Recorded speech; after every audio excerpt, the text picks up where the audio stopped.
So good morning, everyone. My name is Zsolt. I am CEO and founder of R3. Oh, it's here already.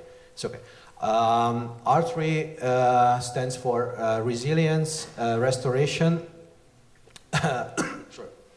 and Retribution. Our mission is pretty simple. We want to reduce the cybersecurity risks basically globally, mostly for the intrusions, by limiting the attacker's time in your infected premises. We'll do it in a very simple way, which I'm going to tell you in a second. I mean, I don't really need to go into the details with regards of cybersecurity attacks.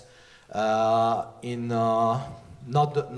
the blockchain world, it's even worse now. I mean, right now we are in Slovenia, and a couple of weeks ago, actually 2 weeks ago, there was a big intrusion here, which led to like $70 million lost from an ICO.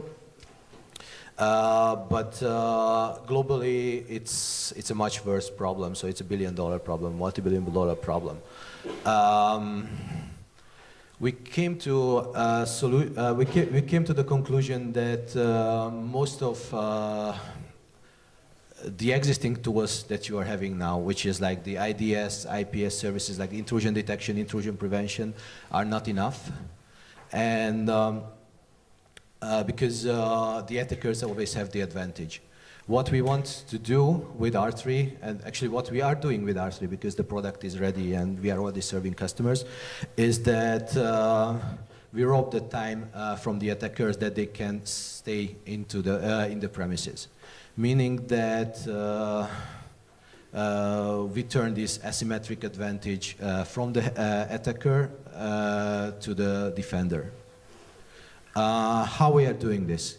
It's a very simple concept. It's been around for a while. It's called the moving target defense.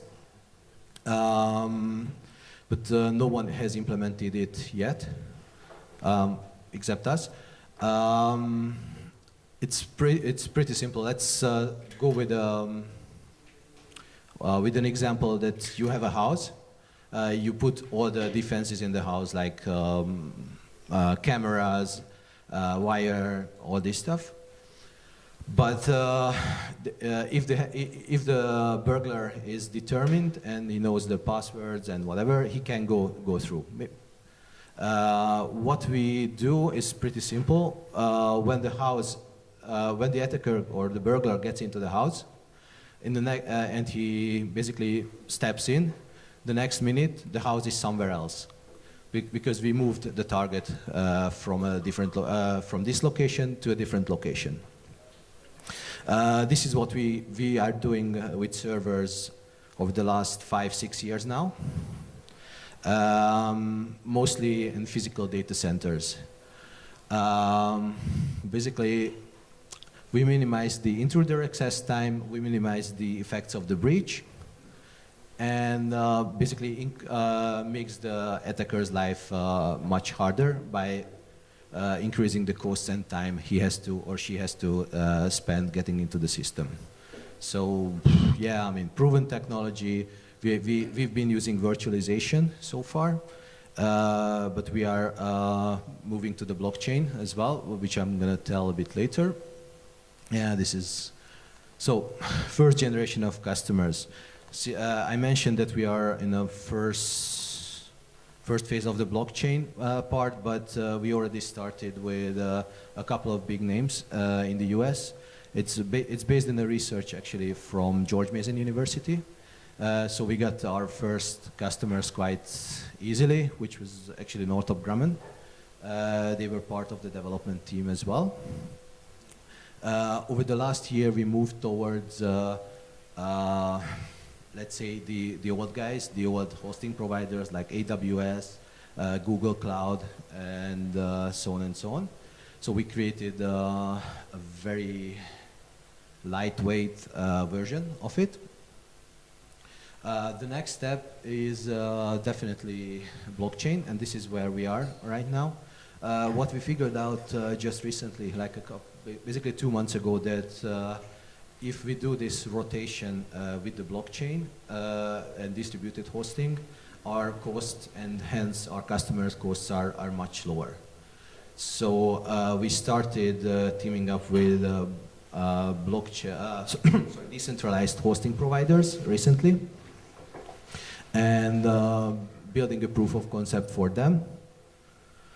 Yeah, this is the competitive landscape. So we are not the only one on the market, but we are the only one who's focusing on B2C and blockchain yet. But while crypto move is coming towards us with investment from Team Draper and the others, so it's going to be a pretty tough competition.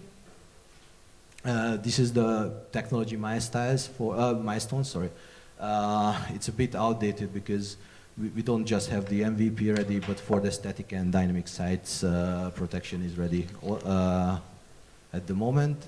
And the decentralized hosting is going to be ready in probably 2 months from now on. Yeah, revenue projections, this is like most of the projection is based on the old guys' projections, which is like AWS and whatever. We haven't updated it to the blockchain yet, or the blockchain hosting companies yet.